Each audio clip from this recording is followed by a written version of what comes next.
नमस्कार दर्शक बंधु आपणकर जदि मीन राशि तेबे एही वीडियोटी आपणक पई बहुत अधिक गुरुत्वपूर्ण रही हेबाकु जाउची एही वर्षर शक्तिशाली परिवर्तन। देवगुरु बृहस्पति जे भाग्यर स्वामी ज्ञानर अधिपति आशीर्वादर भगवान अटंती निजर शक्तिशाली बलशाली स्थिति रे प्रवेश करबा पई जाउछंती एवं हेबाकु जाउछंती उच्चस्थ। एही स्थिति साधारण स्थिति नुहे।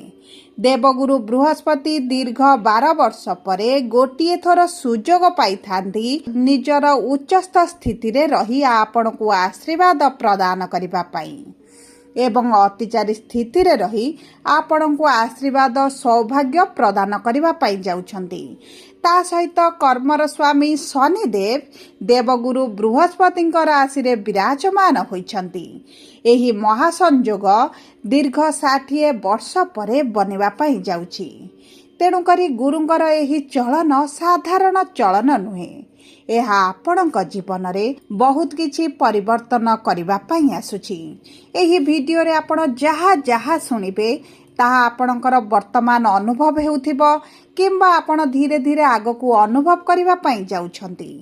देवगुरु बृहस्पति लग्जरी कंफर्ट सुख सुविधा वैभव घर परिवार प्रॉपर्टी संतानर भाग्यर स्वामी अटंती एवं जो राशि को चलन करिवे एवं जो राशि को गुरुंकर शुभ दृष्टि रहिबो सेमानक जीवन रे ग्रोथ आनिबे सक्सेस आनिबे सुख सुविधा रे बढ़ोती मध्य आनिबे।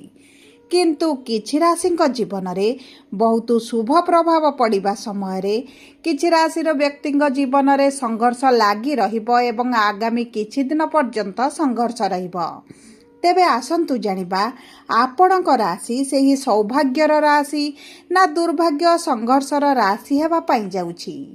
किंतु वीडियोटी आरंभ करिबा पूर्वरु जदि आपणकर भी मीन राशि होइथाए एवं आपण भी ईश्वरंकु आंतरिक भक्ति एवं विश्वास करंती तेबे वीडियोटी को लाइक करतु। कमेंट बॉक्स रे जय जगन्नाथ जय मां लक्ष्मी अवश्य लिखि दियंतु। ता सहित आम सह जोगाजोग करिबा पाई वीडियोर मध्य भागरे एक व्हाट्सएप नंबर टी दिया जाइछि। जो नंबर साहाय्य आपण आम सह जोगाजोग करी निजर नूतन कुंडाली प्रस्तुत करि परिबे कुंडाली विश्लेषण कराई परिबे किंबा आपणकर चाकरी विवाह व्यवसाय प्रेम संपर्क शिक्षा स्वास्थ्य को नै किछि समस्या रहिछि ताहार सहजरे एवं स्वल्प मूल्य रे समाधान करि परिबे। सेथिपाई आपण आम सह वीडियोर शेष पर्यंत जोड़ी होई रुहंतु एवं व्हाट्सएप नंबर माध्यम रे आम सह जोगाजोग करी खूब कम मूल्य रे आपणक समस्यार समाधान करंतु। एबे आसंतु कार्यक्रमटी को आगकू बढ़ाइबा एवं जानिबा मीन राशिर व्यक्ति विशेष मानकू एही गुरुंकर 12 वर्ष पर गोचरटी बृहस्पतिंकर उच्च हेबाटी की प्रकार प्रभाव पकाइबा पाई जाउछि। देखंतु मीन राशिर 3टी नक्षत्र रहिछि पूर्व भाद्रपद मीन उत्तर भाद्रपद मीन एवं रेवती मीन। सर्वप्रथम जानिबा पूर्व भाद्रपद मीन बा 25/12 मीन राशिर व्यक्ति विशेष मानकर नक्षत्राधिपति हेउछंती देवगुरु बृहस्पति एवं गुरु करूछंती गोचर बा गुरु हेउछंती उच्चस्थ एवं आपणक पंचम भावरे बा त्रिकोणर भावरे संतान प्राप्ति पाई अति उत्तम समय रहिछि। जदि आपणकर संतान प्राप्ति हेई पारु नथिला दीर्घ दिनरु आपण चेष्टा करिबा सत्त्वे मध्य संतान सुख लाभ करि नथिले तेबे आपणको संतान सुख लाभ हेबा पाई जाउछि।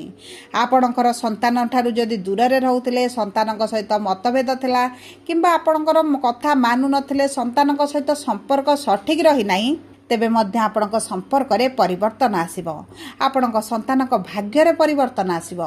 आपण बुद्धिमान हेबे ज्ञानशील मध्य हेबे। जो माने विद्यार्थी अछंती शिक्षा क्षेत्र रे अति उत्तम फल प्राप्ति करिवे। उच्च शिक्षा करिवार जदि अभिलाष रहिछि तेबे मध्य ता पूर्ण होई जिवो एवं आपणकर जदि प्रेम संपर्क रे अछंती एवं प्रेम विवाह करिबा पई चाहुथिले तेबे आपणक प्रेम विवाहर मध्य अति प्रबल योग बनुछि। एही जून मास 2 तारिख रु अक्टोबर मास 31 मध्य आपणक विवाह ठीक होई रही पारे किंबा आपणकर विवाह होई पारे। जदि पूर्वरु विवाह रे बाधा विघ्न अर्चना आसुथिला ତାହା ଦୂର ହୋଇଯିବ। ଏବଂ ଦେଖନ୍ତୁ ଭାଗ୍ୟର ଭାବକୁ ଗୁରୁଙ୍କର ଅଷ୍ଟମ ଦୃଷ୍ଟିଟି ଭାଗ୍ୟ ଆପଣଙ୍କର ମଜବୁତ ହେବ। ଭାଗ୍ୟ ଭରସାରେ ଆପଣ ଯେକୌଣସି କାର୍ଯ୍ୟ କରିବେ ଶୁଭ ଫଳ ପ୍ରାପ୍ତି କରିବେ। ଦୀର୍ଘ ଦିନର ଅଭିଳାଷ ଆପଣଙ୍କର ପୂରଣ ହେବା ପାଇଁ ଯାଉଛି। ଗୁରୁଙ୍କର ସପ୍ତମ ଦୃଷ୍ଟି ଏକାଦଶ ଭାବକୁ ରହୁଛି। ଦେଖନ୍ତୁ ଗୁରୁ ଆପଣଙ୍କର ପଞ୍ଚମ ଭାବରେ ଉଚ୍ଚସ୍ଥ ହେବା ଆପଣଙ୍କ ପାଇଁ ସବୁଠାରୁ ଗୋଲ୍ଡେନ୍ ସମୟ ରହିବ। 12ଟି ଯାକ ରାଶି ମଧ୍ୟରୁ ମୀନ ରାଶିର ବ୍ୟକ୍ତିବିଶେଷମାନଙ୍କୁ ଅତି ଉତ୍ତମ ଫଳ ପ୍ରାପ୍ତି ହେବ। ଧର୍ମ ତ୍ରିକୋଣରେ ବିରାଜମାନ କରି ଗୁରୁ ଆପଣଙ୍କୁ ସ୍ପିରିଚୁଆଲ କରାଇବେ, ଧାର୍ମିକ କରାଇବେ। ଦାନ ପୁଣ୍ୟ ପ୍ରତି ଆପଣଙ୍କର ରୁଚି ବଢ଼ିବ। ଧାର୍ମିକ ମାର୍ଗ ପ୍ରତି ଆଗ୍ରହ ପ୍ରକାଶ କରିବେ। କିଛି ଭଜନ କୀର୍ତ୍ତନ ଶ୍ରବଣ କରିପାରନ୍ତି କିମ୍ବା ଆପଣ ନିଜେ ମଧ୍ୟ କରିପାରନ୍ତି। ଏବଂ ଦେଖନ୍ତୁ ଏହି ସମୟ ମଧ୍ୟରେ ଆପଣ ନିଜର ଗ୍ରୋଥ କରାଇବେ, ଆପଣଙ୍କର ଶରୀରର ଯତ୍ନ ନେବେ ଏବଂ ଆପଣଙ୍କର କ୍ୟାରିୟରରେ ଗ୍ରୋଥ କରିବା ପାଇଁ ମଧ୍ୟ ଚିନ୍ତା କରିବେ। ଏବେ ଆସନ୍ତୁ ଜାଣିବା ଉତ୍ତର ଭାଦ୍ରପଦ ମୀନ ରାଶି ବା 26/12 ମୀନ ରାଶିର ବ୍ୟକ୍ତିବିଶେଷମାନଙ୍କର ଭାଗ୍ୟ ହେବାକୁ ଯାଉଛି ବଳବାନ। ଏହି ସମୟ ମଧ୍ୟରେ ଯେହେତୁ ଶନି ହେଉଛନ୍ତି ଆପଣଙ୍କର ନକ୍ଷତ୍ରାଧିପତି, ବିରାଜମାନ କରିଛନ୍ତି ଆପଣଙ୍କର ପ୍ରଥମ ଭାବରେ, ଆପଣଙ୍କ କାର୍ଯ୍ୟଗୁଡ଼ିକରେ ଯେଉଁ ବିଳମ୍ବ କରୁଥିଲେ, ଅଚାନକ ସମସ୍ୟା ଆଣୁଥିଲେ, ବିଭିନ୍ନ ପ୍ରକାର ବାଧା ଆସୁଥିଲା, ମାନସିକ ଦୁଶ୍ଚିନ୍ତାରେ ରହୁଥିଲେ, ପାରିବାରିକ କଳହ, ପତିପତ୍ନୀଙ୍କ ମଧ୍ୟରେ ସମସ୍ୟା, ଦାମ୍ପତ୍ୟ ଜୀବନରେ ସମସ୍ୟା ଏବଂ ସନ୍ତାନ ପ୍ରାପ୍ତିରେ ଯେଉଁ ସମସ୍ୟା ଦେଖୁଥିଲେ, ଏହିସବୁ ସମସ୍ୟା ଗୁଡ଼ିକ ଆପଣଙ୍କ ଜୀବନରୁ ଦୂର ହୋଇଯିବ। ଆପଣଙ୍କ କ୍ୟାରିୟରରେ ଗ୍ରୋଥ ହେବା ସହିତ ଯଦି ଆପଣ ସରକାରୀ ଚାକିରି କରିଛନ୍ତି କିମ୍ବା ଆପଣ ପ୍ରାଇଭେଟ୍ ଚାକିରି ପାଇଁ ଚେଷ୍ଟା କରୁଛନ୍ତି ତେବେ ମଧ୍ୟ ଆପଣଙ୍କୁ ଉତ୍ତମ ଫଳ ପ୍ରାପ୍ତି ହେବ। ବ୍ୟବସାୟୀମାନଙ୍କ ପାଇଁ ତ ବହୁତ ଅଧିକ ସୁଖଦ ସମୟ ରହିବ। ଲାଭ ବଢ଼ିବ, ବ୍ୟବସାୟ ବ୍ୟାପାର ବାଣିଜ୍ୟ ବଢ଼ିବ, ବ୍ୟବସାୟକୁ ବିସ୍ତାର କରିପାରନ୍ତି। ଏକ୍ସପୋର୍ଟ ଇମ୍ପୋର୍ଟ ହେଉ କିମ୍ବା ବୈଦେଶିକ କାରବାର ଯଦି କରୁଛନ୍ତି ସେଥିରେ ମଧ୍ୟ ଲାଭ ପ୍ରାପ୍ତି କରିବେ। ଏହି ସମୟ ମଧ୍ୟରେ ଆପଣଙ୍କର କିଛି ନା କିଛି ନୂତନ ଜିନିଷ କ୍ରୟ କରିପାରନ୍ତି। ଜମି ଭୂମି ଜାଗା ବାହନ କିଛି ନା କିଛି ଆପଣ ନିଶ୍ଚିତ ଭାବରେ ପରିବାର ପାଇଁ କ୍ରୟ କରିବେ। ପିତାଙ୍କ ଠାରୁ ସମ୍ପୂର୍ଣ୍ଣ ସପୋର୍ଟ ଆପଣଙ୍କୁ ପ୍ରାପ୍ତ ହେବ। ଏବେ ଆସନ୍ତୁ ଜାଣିବା ରେବତୀ ମୀନ ରାଶି ବା 27/12 ମୀନ ରାଶିର ବ୍ୟକ୍ତିବିଶେଷମାନଙ୍କର ବୁଧ ହେଉଛନ୍ତି ନକ୍ଷତ୍ରାଧିପତି, ବିରାଜମାନ କରିଛନ୍ତି ଚତୁର୍ଥ ଭାବରେ। ସୁଖ ସୁବିଧାରେ ବୃଦ୍ଧି ଘଟିବ। ମାଙ୍କ ସହିତ ସମ୍ପର୍କ ମଧୁର ହେବ। ଜମି ଭୂମି ଯାନବାହନ କ୍ରୟ କରିପାରନ୍ତି। କିଛିଟା ପ୍ରପର୍ଟି ଯଦି ବିକ୍ରି ମଧ୍ୟ କରିବା ପାଇଁ ଚାହୁଁଥିଲେ ତେବେ ମଧ୍ୟ ତାହା ଆପଣ କରିପାରିବେ। ଏହି ସମୟ ମଧ୍ୟରେ ସମସ୍ତ ବାଧା ବିଘ୍ନ ହଟିଯିବ। ଆର୍ଥିକ ସ୍ଥିତିରେ ମଜବୁତି ଆସିବ। ଯଦି ଅର୍ଥର ଅଭାବ ରହିଥିଲା କିମ୍ବା ଅର୍ଥ କେଉଁଠି ଫସିକି ରହିଥିଲା ତାହା ମଧ୍ୟ ପ୍ରାପ୍ତ ହୋଇଯିବ। ସ୍ୱାସ୍ଥ୍ୟରେ ଯଦି କିଛି ପୂର୍ବରୁ ସମସ୍ୟା ରହିଥିଲା ସେଥିରେ ଉନ୍ନତି ଦେଖିବେ। ସ୍ୱାସ୍ଥ୍ୟରେ ଧୀରେ ଧୀରେ ପରିବର୍ତ୍ତନ ଆସିବା ସହିତ ଆପଣଙ୍କ ଖାଦ୍ୟପାନୀୟ ଉପରେ ଆପଣ ବହୁତ ଅଧିକ ଯତ୍ନବାନ ହେବେ। ମେଡ଼ିକାଲରେ ଆପଣଙ୍କର ଯେଉଁ ଅଧିକାଂଶ ଅର୍ଥ ଖର୍ଚ୍ଚ ହେଉଥିଲା ସେହି ଅର୍ଥ ଗୁଡ଼ିକ ଆପଣଙ୍କର ଧୀରେ ଧୀରେ ବଞ୍ଚିବା ଆରମ୍ଭ ହୋଇଯିବ। ଆପଣଙ୍କର ସେଭିଂ ବଢ଼ିବ। ଏବଂ ଯଦି ଆପଣ ନୂତନ କାର୍ଯ୍ୟ ପାଇଁ କିଛିଟା ଲୋନ୍ ପାଇଁ ଆପ୍ଲାଏ କରିଛନ୍ତି କିନ୍ତୁ ଲୋନ୍ ପାସ୍ ହୋଇପାରୁନଥିଲା, ଲୋନ୍ ସାଙ୍କସନ୍ ହୋଇପାରୁନଥିଲା, ତେବେ ମଧ୍ୟ ଆପଣଙ୍କର ଲୋନ୍ ପାସ୍ ହୋଇଯିବ। ଏବଂ ଦେଖନ୍ତୁ ଯେହେତୁ ଏକାଦଶ ଭାବ ହେଉଛି ଆପଣଙ୍କର ଅଭିଳାଷର ଭାବ, ଇଚ୍ଛାର ଭାବ, ଆପଣଙ୍କର ଯଦି ଚାକିରି କ୍ଷେତ୍ରରେ ପରିବର୍ତ୍ତନ ଚାହୁଁଥିଲେ, ଚାକିରିରେ ପ୍ରମୋସନ୍ ଚାହୁଁଥିଲେ, ଦରମା ବୃଦ୍ଧିର ଅପେକ୍ଷାରେ ରହିଥିଲେ ତେବେ ମଧ୍ୟ ଏହିସବୁ କ୍ଷେତ୍ରରେ ଶୁଭ ଫଳ ପ୍ରାପ୍ତି କରିବେ। ଯେଉଁ ବ୍ୟକ୍ତିମାନେ ନୂତନ ଚାକିରିର ସନ୍ଧାନରେ ଥିଲେ ତେବେ ମଧ୍ୟ ଆପଣଙ୍କୁ ଚାକିରି ପ୍ରାପ୍ତ ହୋଇଯିବ। ତା ସହିତ ଦେଖନ୍ତୁ ଆପଣଙ୍କର ଦ୍ୱିତୀୟ ବିବାହରେ ଯଦି ମଧ୍ୟ ସମସ୍ୟା ଆସୁଛି ସେହି ସମସ୍ୟା ଦୂର ହୋଇଯିବ। ଦ୍ୱିତୀୟ ବିବାହ ଏହି ଜୁନରୁ ଅକ୍ଟୋବର ମଧ୍ୟରେ ସମ୍ଭାବନାଟି ବହୁତ ଅଧିକ ବଢ଼ିଯାଉଛି। ଏବଂ ଯଦି ବି ଆପଣ ପୂର୍ବରୁ ପ୍ରେମ ସମ୍ପର୍କରେ ନାହାନ୍ତି ତେବେ କିଛି ନା କିଛି ନୂତନ ସମ୍ପର୍କ ଆପଣଙ୍କର ଗଢ଼ି ହୋଇପାରେ।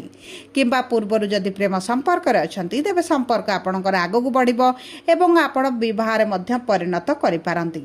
ସବୁ ପରେ ଦେଖନ୍ତୁ ଶନିଙ୍କର ଯେହେତୁ 7.5 ଚାଲିଛି, ଅଶୁଭତ୍ୱକୁ ଦୂର କରି ଶୁଭାଶୁଭ ଫଳକୁ ବୃଦ୍ଧି କରିବା ପାଇଁ ଆପଣ ପ୍ରତିଦିନ ଗୁରୁଙ୍କର ବୀଜ ମନ୍ତ୍ର 108 ଥର ପାଠ କରନ୍ତୁ। ଯେହେତୁ ଗୁରୁ ହେଉଛନ୍ତି ଆପଣଙ୍କର ରସ୍ୟାଧିପତି।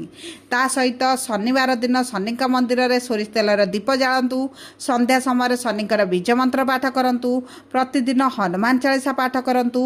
ବୁଧବାର ଦିନ ଗାଈକୁ ଗୁଡ଼ ରୁଟି ଖାଇବା ପାଇଁ ଦିଅନ୍ତୁ ଏବଂ ତାହା ସହିତ ପ୍ରଭୁ ଗଣେଶଙ୍କ ପାଖରେ ଦୁବ ଘାସ ଏବଂ ଲଡ଼ୁ ଭୋଗ ଅର୍ପଣ କରନ୍ତୁ। ଆପଣଙ୍କ ପାଇଁ ଅତ୍ୟନ୍ତ ଶୁଭଦାୟକ ରହିବ। ଯଦି ଆପଣଙ୍କର ମୀନ ରାଶି ହୋଇଥାଏ ଭିଡ଼ିଓଟି କିଭଳି ଲାଗିଲା କମେଣ୍ଟ ବକ୍ସରେ ଲେଖି ଜଣାନ୍ତୁ। ଯଦି ଆପଣଙ୍କ ପ୍ରିୟଜନଙ୍କର ମୀନ ରାଶି ହୋଇଥାଏ ଭିଡ଼ିଓଟି ତାଙ୍କ ସହିତ ସେୟାର କରନ୍ତୁ। ଯଦି ପ୍ରଥମ ଥର ଆମ ଚ୍ୟାନେଲକୁ ଆସିଛନ୍ତି ଚ୍ୟାନେଲଟିକୁ ସବସ୍କ୍ରାଇବ୍ କରନ୍ତୁ।